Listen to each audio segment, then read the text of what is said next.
The Declaration of Independence by Thomas Jefferson.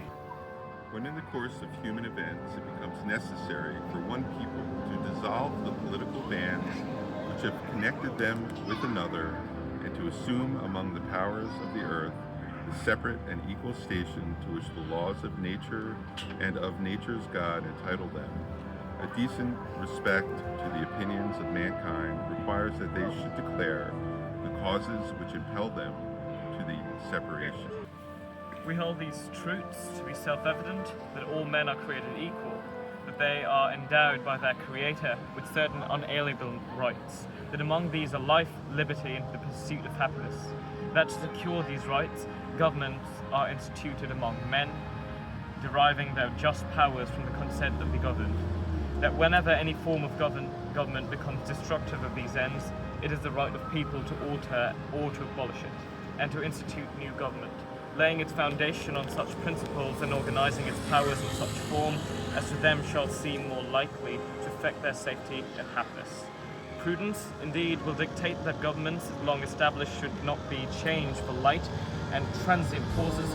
Accordingly, all experience hath shewn that mankind are more disposed to suffer while evils are sufferable than to right themselves by abolishing the form which they are constrained by, when a long train of abuses and usurpations pursuing invariably the same object evinces designed to reduce them under absolute despotism.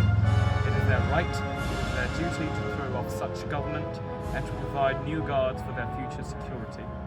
Such has been the patent sufferance of these colonies, and now is the necessity which constrains them to alter the formed systems of government.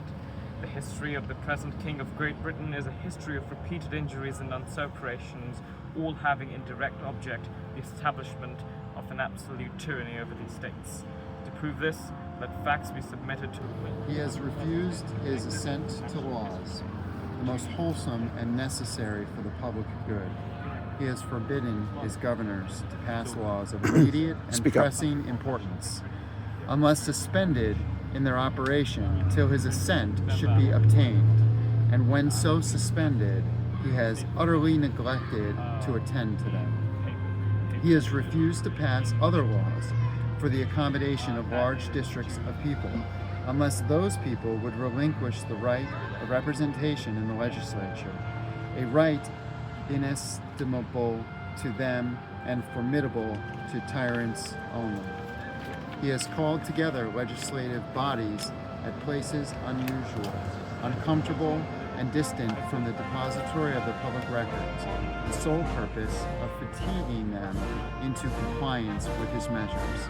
He has dissolved representative houses repeatedly for opposing with manly firmness his invasions on the rights of people.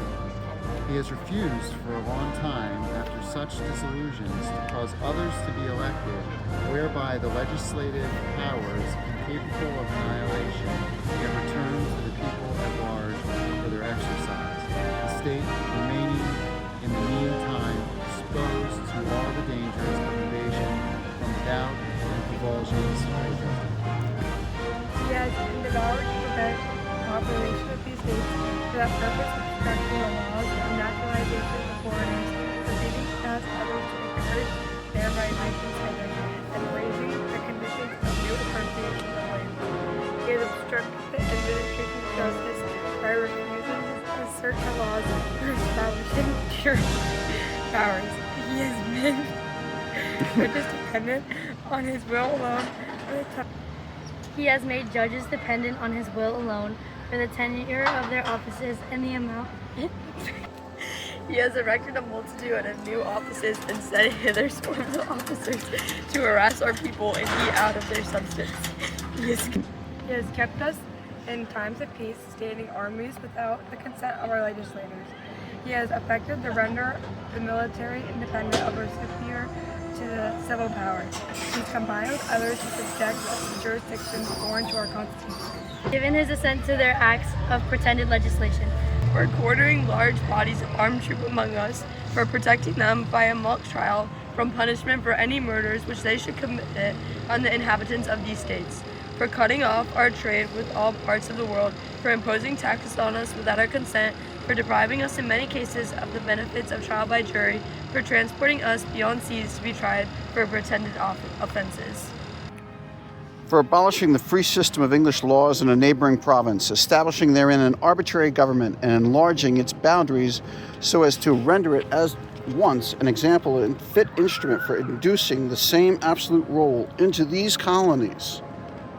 For taking away our charters, abolishing our most valuable laws, and altering fundamentally our forms of our governments, for suspending our own legislatures and declaring themselves invested with power to legislate for us in all cases whatsoever. He has abdicated the government here by declaring us out of his protection and waging war against us. He has plundered our seas, ravaged our coasts, burnt our towns, and destroyed the lives of our people. He is at this time transporting large armies of foreign mercenaries to complete the works of death, desolation, and tyranny already begun with the circumstances of cruelty and perfidy scarcely paralleled in the most barbarous ages, and totally unworthy the head of a civilized nation. He has constrained our fellow citizens, taken captive on the high seas to bear arms against their country, to become the executioners of their friends and brethren, or to fall themselves by their hands. He has excited domestic insurrections amongst us, and he has endeavored to bring on the inhabitants of our frontiers, the merciless Indian savages, whose known rule of warfare is an undistinguished destruction of all ages, sexes, and conditions. In every stage of these oppressions, we have petitioned for redress in the most humble terms. Our repeated petitions have been answered only by repeated injury. A prince whose character is thus marked by every act which may define a tyrant is unfit to be the ruler of a free people. Nor have we been wanting inattentions to our British brethren.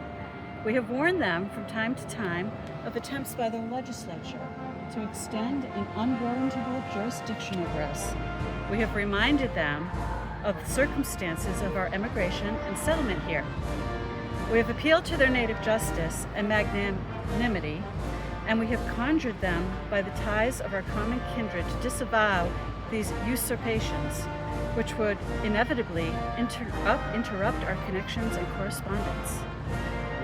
They, too, have been deaf to the voice of justice and of consanguinity. We must therefore acquiesce in the necessity which denounces our separation and hold them as we hold the rest of mankind, enemies in war, peace and friends.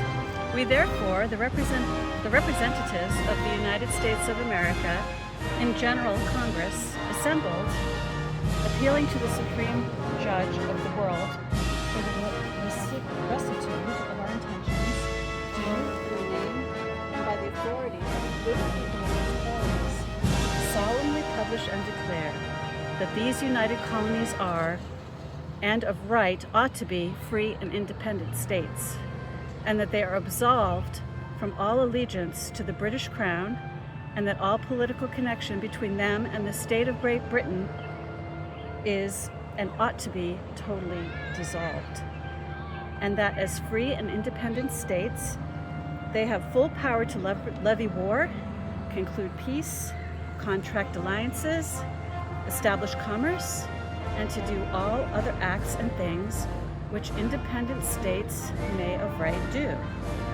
And for the support of this declaration, with a firm reliance on the protection of divine providence, we mutually pledge to each other our lives, our fortunes, and our sacred honor.